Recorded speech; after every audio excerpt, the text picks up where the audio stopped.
O MT Sesc TV está começando e já sextou por aqui com muita cultura.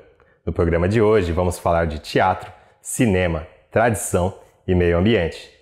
E para começar, que tal prestigiarmos juntos o espetáculo Conversa de Botas e Batidas e ainda saber como a Companhia Vos Traz atua na democratização da arte através do teatro. Confira!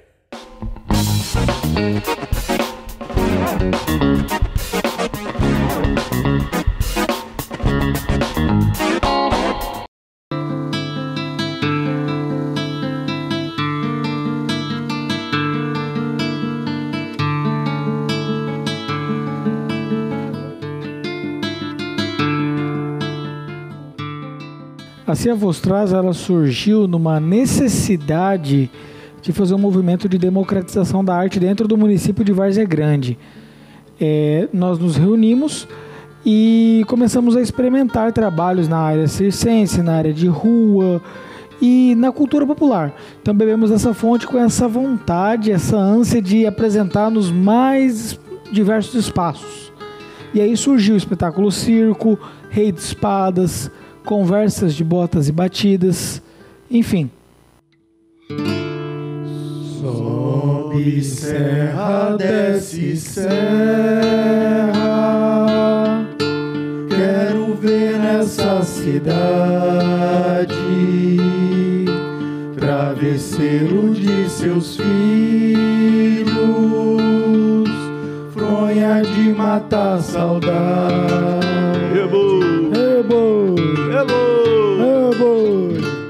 Conversa de Botas e Batidas é uma homenagem à cultura popular brasileira que não é tão simples de se fazer esse tipo de homenagem, porque o Brasil é muito rico, o estado de Mato Grosso é muito rico.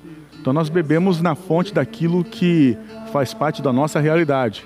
Nós somos criados em Mato Grosso, tendo contato com siriri, com cururu, sabendo que é um boi à serra, vendo as apresentações artísticas e culturais. Mato Grosso é muito rico, dança dos mascarados. Então nós bebemos nessa fonte e começamos a pesquisar, percebendo que muito do que tem aqui em Mato Grosso tem muito parecido lá do outro lado do Brasil, com nomes diferentes, com significados diferentes. Aqui a gente tem o boi à serra, em outros lugares tem o boi luzeiro, tem o bumba meu boi. Então nós estamos percebendo essa facilidade desse encontro, esse elo que existe, que a cultura brasileira ela é muito rica e Mato Grosso conversa com outros estados. Então nós resolvemos oferecer essa homenagem em uma peça de teatro onde a gente tem a oportunidade de brincar. Nós não apresentamos a cultura popular como ela é lá na fonte, como é a cultura ribeirinha. A gente bebe da fonte dessa cultura e coloca no palco a nossa releitura, brincando e homenageando. Eu acredito que Conversa de Botas e Batidas seja essa homenagem onde a gente pode brincar de fazer teatro.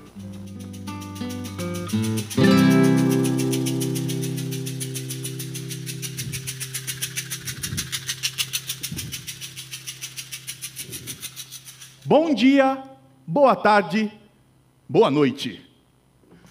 Oh, boa noite, meus senhores.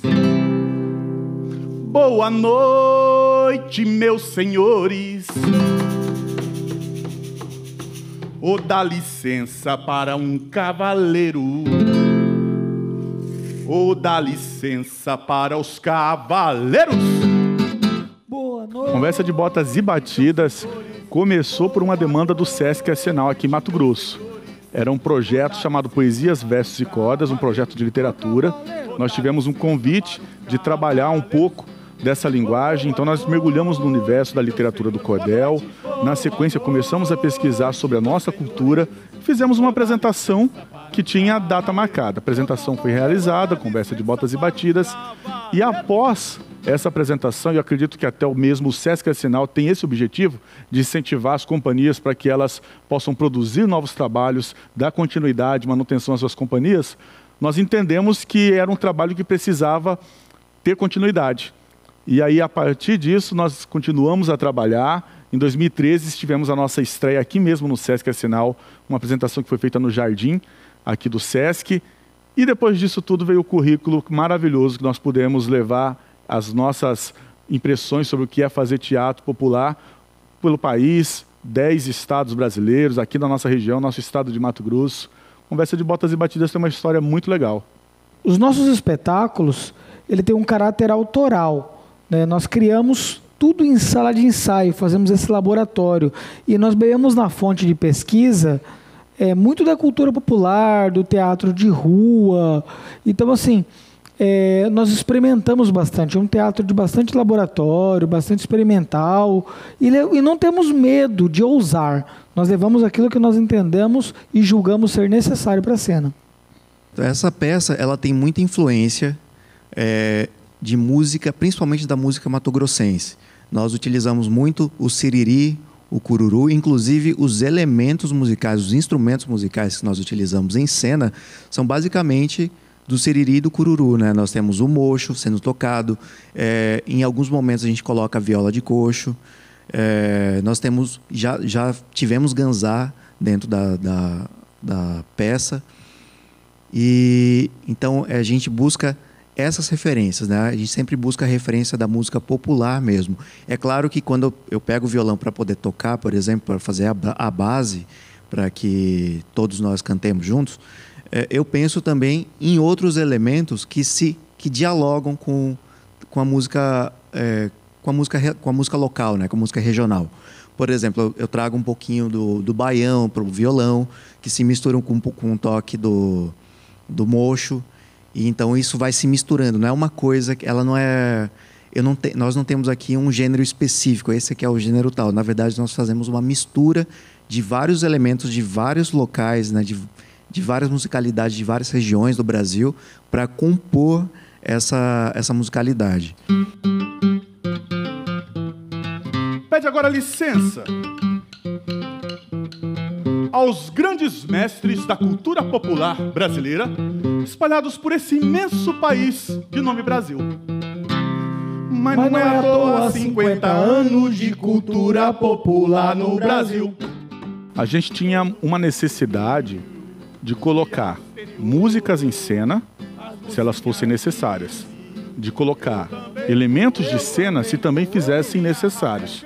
Então a gente começou a pesquisar sobre cenário, figurino, elementos que dialogassem com a nossa cultura.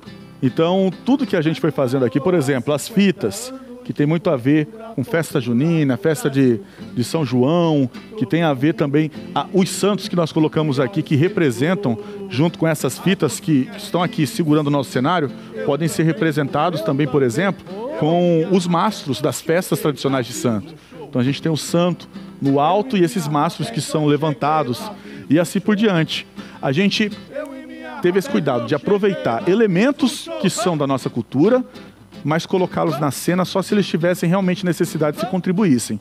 No começo a gente dizia muito, a peça vai ficar boa quando o figurino estiver bem velho, utilizado, rasgado, quando os santos começarem a cair as florzinhas, aí a gente tem a certeza de que a peça de teatro está ganhando corpo, né? Porque está viajando e assim se desgastando naturalmente até ter mais ou menos o formato que a gente sempre espera, que é o que a gente encontra em qualquer festa de santo tradicional. É claro que a cultura ela se transforma o tempo todo, mas a gente entender como era feito e poder sempre trazer isso para a superfície é muito valioso, né? Trazer aquilo que a gente tem, já tinha como experiência, já tinha como prática e trazer, e que, claro, isso com o tempo vai se transformando, mas trazer a origem para a superfície é muito valioso porque a gente acaba entendendo a nossa própria história, né? Como nós somos construídos, como nós fomos construídos enquanto cidadão, enquanto um ser que está aqui e que pertence a esse local, né? Como já é tradição em toda pequena cidade, em todo pequeno vilarejo, em todo Mato Grosso, meu estado querido, eu peço licença, mas continuo na comunicação com você. É porque é tradição que a bandeira da nossa protetora, Nossa Senhora da Guia, passeie de porta em porta de vossas casas para um momento muito importante, que nossa tradição se preserve e jamais morra. É o momento da esmola. Isso mesmo, senhoras e senhores. Tudo é bem-vindo e de bom grado. Seja dinheiro, seja centavo, seja carinho, seja amor, seja salvas de palmas.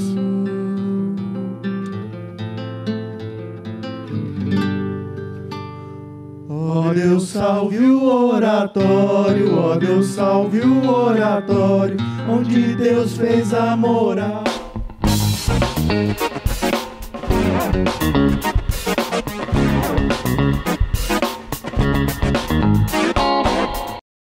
Você já deve ter percebido que o SESC é um espaço fundamental para muitos artistas mato-grossenses, né?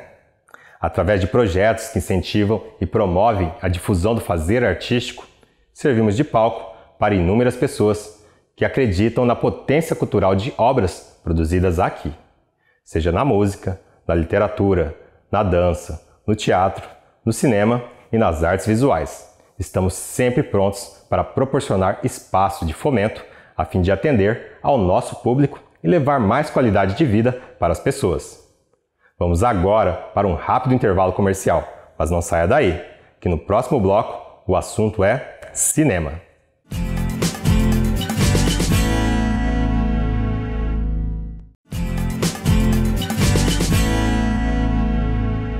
Estamos de volta e o assunto agora é cinema. Mas antes, eu tenho uma pergunta para você. O que meio ambiente, cinema e artes plásticas têm em comum? Eu vou te responder com uma só palavra: renasça. Fique agora com o Trajetória. Salve, salve! Está começando mais um Trajetórias.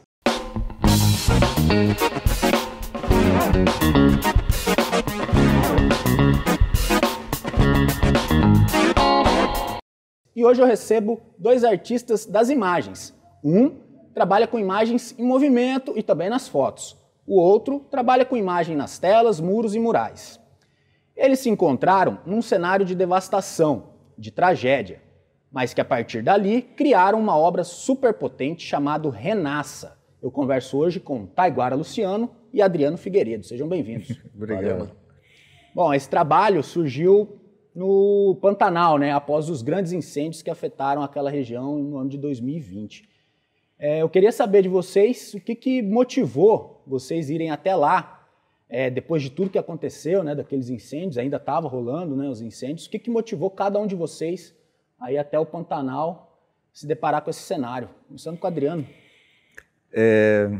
Primeiro, obrigado pelo convite. O meu trabalho tem uma relação muito próxima com o Pantanal, né? Eu me inspiro muito nos elementos, na fauna, na flora, e tenho uma afetividade também que o meu avô tem um sítio, né, ali perto do Livramento. Minha mãe nasceu em Livramento, então minhas férias eram ali. Então o que eu conto, as histórias que eu conto na minha arte tem muito a ver. E aí eu tava... Essa tragédia começou a ficar cada vez mais forte e eu comecei a me passar mal com isso.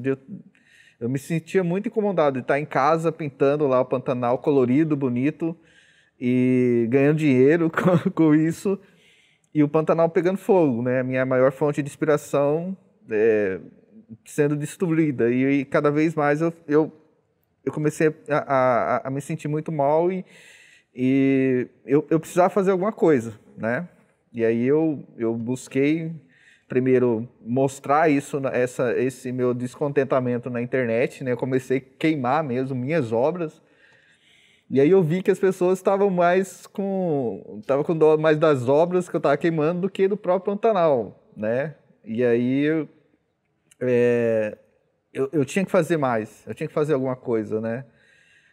E aí eu procurei uma instituição e a gente combinou de conversar, foi uma reunião e foi lá, foi a vontade de fazer alguma coisa pela minha fonte de inspiração foi o que me motivou de sair de casa e procurar ir até lá. De alguma maneira eu queria ajudar. Uhum. E aí foi quando íntima, né? E aí foi quando encontramos lá. Encontrou Taiguara por lá. E você, Taiguara, o que te motivou aí até o Pantanal? Um cenário, né, devastador que aconteceu lá. Sim. Naquela época, era época de pandemia também, né? E tava aquela... Eu lembro que a cidade estava bem cinza, né? Então isso daí foi também me trazendo uma angústia, né? De ver essa situação e, de certa forma, não poder fazer nada, né? Então me veio essa vontade de querer ir até o Pantanal e ver essa devastação de perto para poder registrar também e de alguma forma mostrar para as pessoas o que está acontecendo, né? Alertar as pessoas, né, a respeito disso. E como o Adriano falou, eu também nessa busca de querer ir para lá, fui procurando pessoas, instituições, né, que estavam fazendo algum trabalho, né, para poder oferecer meu trabalho, né. Querendo, sou fotógrafo, sou videomaker, estou disposto a ir até lá para fazer esse registro fotográfico em vídeo, né, para poder mostrar o que está acontecendo para as pessoas. E nesse dia da reunião eu encontrei com o Adriano. O Adriano, acho que eu conheci ele só pelas obras dele, não conheci ele pessoalmente. E desde esse dia eu fiquei conhecendo ele e a gente começou esse vínculo de amizade ali, nesse dia, né. Então daí a gente combinou na mesma semana de ir até o Pantanal, né. Acabou que depois, quando a gente, na semana lá, desencontramos com o pessoal da instituição, mas o contato meu com o Adriano continuou, né. Então a gente decidiu, não, a gente já ia por conta mesmo, né, então vamos lá para Poconé, né. É algo que estava era o destino, né, de encontrar com ele, porque a gente não... Por acaso a gente se encontrou ali. Ele marcou o horário e bateu, né, de a gente estar lá, a gente fez a reunião, e aí na saída eu falei, cara, eu vou para lá, eu tenho que fazer alguma coisa, e ele falou, cara, eu também. Mas você não tinha ideia, assim, do que fazer ainda? Não tinha ideia. Eu sabia que eu ia fazer alguma coisa, a única coisa que eu poderia ajudar é com arte. Então eu saí procurando pessoas que pudessem me ajudar, porque eu tinha que ir para o Pantanal, eu já queria levar um material, né, pelo menos telas, Não, isso foi depois da reunião, né? Quando a gente foi para a reunião, eu não tinha noção do que eu ia fazer, para falar a verdade, né? E aí, quando a gente saiu de lá da reunião, né, eu falei com o Taiguara, cara, nós vamos. De qualquer maneira, a gente vai. E ele falou também que ele queria fazer isso. E aí, a gente teve a ideia de produzir algumas obras lá, né? E aí, vender essas obras para tentar ajudar, transformar aquela devastação em esperança. Essa foi algo que ficou na minha cabeça, transformar a devastação em esperança, né? Voltar contra a devastação, usar a arte para dar o troco, para revidar, né? Sim. E aí a gente foi, e foi tudo muito dando certo, não tem? A gente não combinou nada, não planejamos nada, e foi tudo encaixando. Desencontramos da instituição. Chegamos lá, a gente à primeira vista estava aquele cenário de guerra mesmo.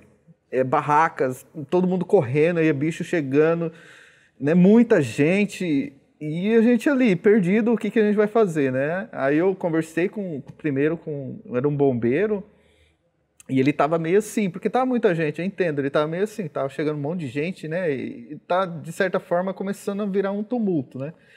E aí, o que você vai fazer? O que você quer? Tal. Eu expliquei para ele, aí ele mostrou o Barroso, né? E aí o Barroso estava lá. O Barroso é um cara que nem parece militar, né? Ele é meio loucão, né, e tal. E aí ele do Corpo de Bombeiros? Ele é coronel. Ele que ficou à frente do PAIAS, que era o centro lá que estava fazendo todo... Ele organizou todo aquele processo, né? A logística. Combate, né? Começou a organizar quem entrava, quem não entrava e tal. E aí, quando eu falei para ele que eu era artista plástico e estava com um videomaker, que a gente queria ajudar, ele falou, por que você não pinta umas obras para a gente vender, que a gente está precisando de dinheiro? Então teve um terceiro elemento ali que ajudou nessa concepção. Sim. E assim, foi... aí eu falei para ele, cara, é para isso que a gente veio. Aí mudou, assim, o clima mudou, e aí a gente começou a ir para lá, e aí ele conversou com o Taiguara pode falar melhor sobre como que foi a primeiro momento, né? E depois como que mudou o ambiente. Da angústia para a esperança, né? De ter algo concreto ali para fazer. Realmente, no primeiro momento a gente se assustou com aquela muvuca que estava toda, mas automaticamente, a partir que a gente conheceu o Tenente Coronel Barroso, ele nos deixou super à vontade e falou, pode pintar ali embaixo de uma árvore ali, né? A gente se instalou lá e foi legal também ver as pessoas trabalhando, né?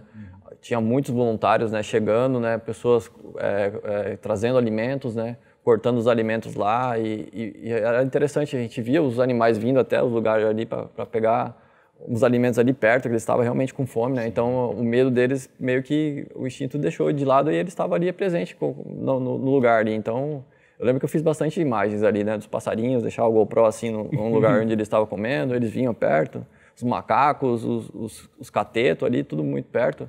Então era bem interessante. Outras coisas que eu vi também positivas, assim, foi um projeto que eles desenvolveram ali, né, que eles chamaram os detentos para trabalhar naquele lugar ali, né, fazer as construções, apagar fogo também, como uma instrução dos bombeiros, né, e eles estavam distribuindo alimentos para os animais também. E teve um dia que eu acompanhei eles lá, fui com eles até os locais onde eles estavam deixando água, né, nos corichos e tudo mais, e alimento, e eles estavam se sentindo assim, felizes, né, de poder estar contribuindo de alguma forma com o Pantanal e mostrando para a sociedade que eles podem também auxiliar de alguma forma, né. Os próprios detentos que você pensou assim, o Adriano ia fazer as obras, você falou, pô, é interessante registrar isso em vídeo, né, tornar um documentário, quando que foi essa sacada? Foi muito doido, porque as coisas iam acontecendo e eu tava com a câmera na mão e fui registrando, né? Simplesmente, né? Não tinha muita... não tinha um roteiro definido, assim, exato. Então, eu sei que tudo que estava acontecendo eu estava registrando, fotografando, filmando, entrevistando as pessoas também. Eu falei, cara, isso aí pode gerar um material bom, né? Então, você tem, na verdade, um material que gerou o Renasce e um material bruto que pode gerar até outros... Também, exatamente. Docs, né? Outros documentários. Exato. O principal foi o Renasce, né? Que eu fui e combinei com o Adriano de...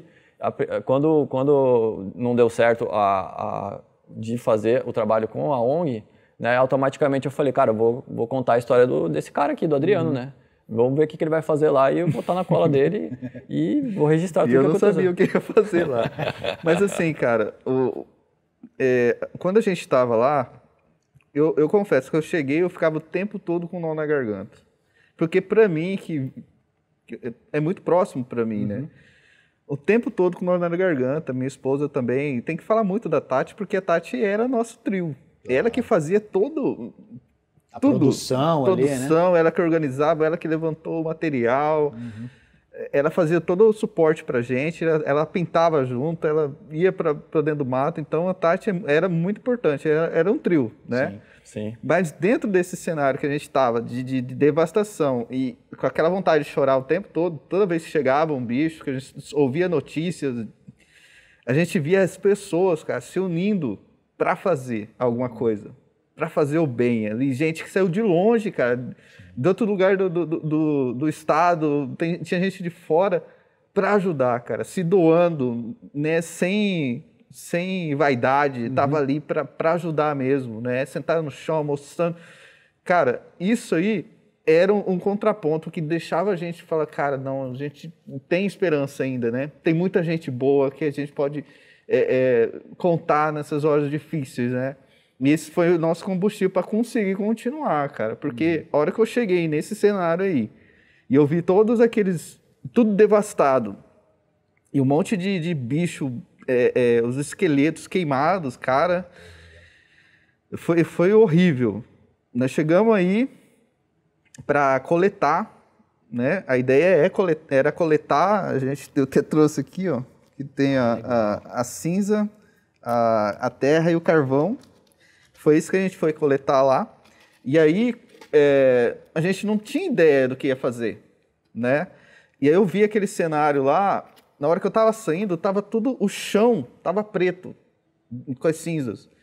E eu visualizei, falei, cara, vamos voltar aqui, vamos fazer uma exposição. Fui lá, eu não saí pensando. Não, eu vou pintar as obras. Foi tudo muito espontâneo. Foi né? tudo, uma coisa puxando a outra, né? E aí a gente vai voltar aqui e vamos fazer uma exposição. A gente vai mostrar de verdade o que está acontecendo. Né? Lá dentro, não pegar e ir para uma galeria depois fazer uma exposição, não. Vamos fazer lá. E você já tinha trabalhado com esse material? Nunca. A gente teve que desenvolver lá, né? A minha tia deu guarita para nós. Perguntou se o taiguara não era moagento, né? Falou, ele pode vir. Saber. Ele não é muito... Se ele não for moagento, pode vir. E aí eu já levei minha rede já. Eu falei, Oh. qualquer lugar que tiver um lugar para arrumar minha rede, tô em casa. E deu tudo certo. E assim, a gente tem uma conexão muito boa, cara, de eu pensar ele fazer, né? E aí a gente foi fazendo, foi um bate-bola mesmo. Foi, E quando a gente viu, já estava nesse processo já. Falou, a gente já, sem falar, mas a gente já estava pensando, cara, foi fluindo, né? Eu acho que a gente vai criar algo potente para defender o Pantanal, né? Para contar, que eu acho que o que mais o Pantanal precisa é de atenção, da gente estar focado lá, né, Taiguara? Exatamente. Precisa de uma atenção, realmente. Não só das pessoas, mas acho que também das pessoas, mas do governo principalmente, sim, né? Sim. Que é algo que falta realmente, né? As pessoas estão engajadas, mas eu acho que o governo ainda não se ligou nisso, né? Então acho que precisa mais... Preservar mais. Né? Exatamente. E tem novos projetos? Ainda não, né? Não temos nada conversado, cara, mas acredito que esse ano, provavelmente... Eu já tenho. Ele já tem. Eu só não avisei. não vai fluindo igual foi o ano em 2020, né? Vai a gente tá confiando na fluidez do negócio. Sim. Olha, em nome do SESC, eu agradeço a presença de vocês, parabenizo também pelo trabalho tão bacana, tanto do ponto de vista artístico, quanto também social, né? Socioambiental. E desejo a vocês novas parcerias, porque essa já rendeu resultados muito positivos, muito bonitos. Esse foi mais um Trajetórias. A gente fica por aqui. Continue com a nossa programação e até mais. A potência dos acontecimentos é vivida de maneiras diferentes por cada um de nós, mas através da arte, a impressão é diluída, ressignificada e transmitida com a particularidade do olhar do artista. O programa de hoje fica por aqui, mas antes eu te convido para acessar as nossas redes sociais e conferir a programação para o final de semana das nossas unidades. Tchau, tchau!